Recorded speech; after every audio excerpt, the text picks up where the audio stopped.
저는 올해 59, 이름은 한정희입니다. 30년 전 제 인생은 한순간에 무너졌습니다. 둘째 아이 돌잔치가 끝나고 겨우 이틀이 지난 날이었어요. 남편이 퇴근길에 뺑소니를 당했습니다.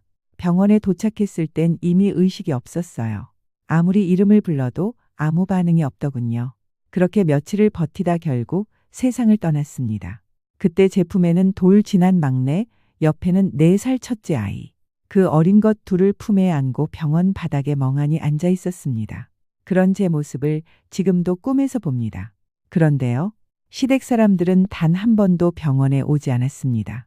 돈이 없어서 못 간다. 그게 마지막 말이었어요. 남편 장례식 날 시어머니는 제 눈을 피했습니다.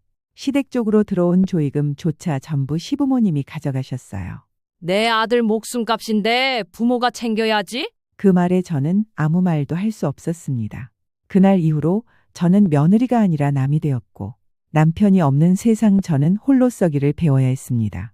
뺑소니 가해자는 끝내 잡히지 않아서 보상은커녕 장례비도 제 손으로 감당해야만 했어요.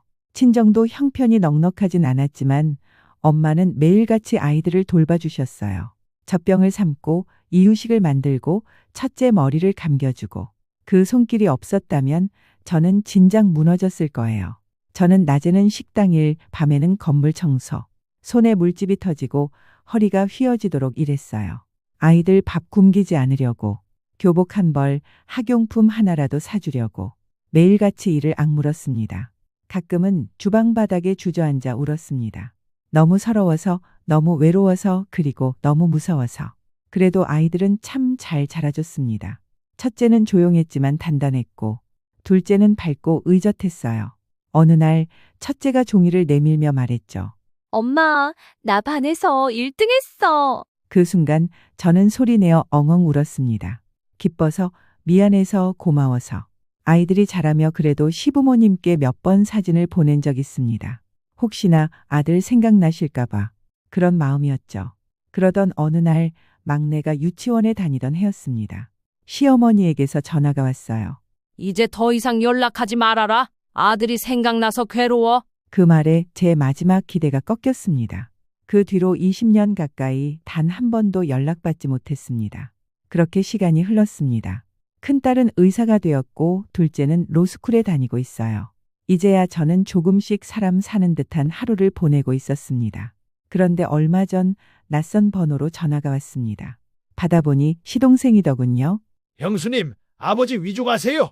형 대신 좀 내주셔야죠. 한 달에 50만 원 정도면 되니까 그 정도는 낼 수 있잖아요. 형이 있었으면 당연히 부모님 부양은 형 몫이었는데 형이 안 계시니 그 몫을 형수님이 해주셔야죠. 그 말에 한참을 말없이 있었습니다. 숨이 턱 막히더군요. 그들이 남편이 죽었을 때 찾아왔던가요? 아이들 자라는 내내 전화 한 통 했던가요? 그런데 이제 와서 형 몫이라며 저에게 손을 벌리는 상황이 이해가 가지 않았어요. 저는 차분히 숨을 고르고 침착하게 말했습니다. 죄송하지만 그럴 생각 없습니다. 그러자 시동생은 목소리를 확 높였습니다.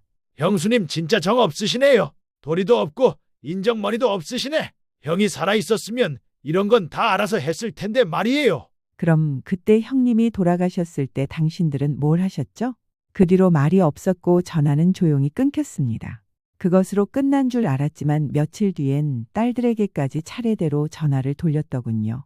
니네 엄마가 니네 할아버지 병원비를 안 준다. 이제 너네 돈 잘 번다며 그러니 너희가 좀 보태라. 진짜 피도 눈물도 없냐? 병상에 누운 내 친할아버지한테 돈 한 푼 안 쓰겠다는 니들이 사람이야.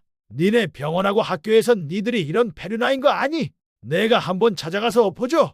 딸들이 전화를 끊고 떨리는 목소리로 말했습니다. 엄마, 우리가 뭘 잘못한 거야?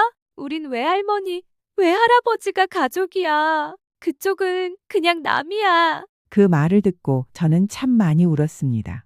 그 말이 서운해서가 아니라 그렇게 단단해진 우리 가족이 너무 고마워서였어요. 예전 같았으면 마음이 흔들렸을지도 몰라요. 그래도 아버님인데 그렇게 생각했을지도요. 하지만 이제는 아닙니다. 남편이 죽던 날 그들은 우리 가족을 버렸습니다. 그때 이미 끝난 관계였던 거예요. 그들이 내게 그러했듯 이제 내가 그들처럼 단호해질 때입니다. 한참을 고민 끝에 시동생에게 떨리는 손으로 전화를 걸어 말했습니다. 내 남편이 죽던 날 당신들이 우리 가족이던 시간은 그날로 끝났습니다. 남편이 죽고 우리가 그렇게 힘들게 살아갈 때 일말의 동정조차 보내주지 않았던 당신들이 왜 우리 가족입니까? 아버님이 그리 되신 건 안타까운 일이지만 그분을 책임질 의무도 마음도 남아있지 않습니다. 더는 연락하지 마세요. 법을 공부하고 있는 둘째 딸이 알려준 말도 더 얹었습니다. 법적으로 남편이 세상을 떠난 순간부터 저와 그쪽은 남입니다. 손자 손녀는 조부모를 부양할 의무도 없습니다. 다시 아이들에게 연락하거나 찾아오겠다는 협박을 계속하신다면 스토킹으로 고소하겠습니다. 떨리는 목소리였지만 내 아이들을 지키기 위해서 단호한 목소리로 거절하고 전화를 끊었습니다. 그리고 요즘 저는 조용한 일상을 살아갑니다. 남편이 남긴 빈자리를 두 딸이 가득 채워주었고 그 빈 마음은 이제 제 삶의 평안으로 채워가고 있어요. 가끔 생각합니다. 피로 맺어진 관계도 결국 마음이 없으면 끝이구나. 정은 의무가 아니라 진심으로 이어지는 거구나. 저를 버린 그들은 이제 남입니다. 아니, 남보다 더 먼 사람들입니다.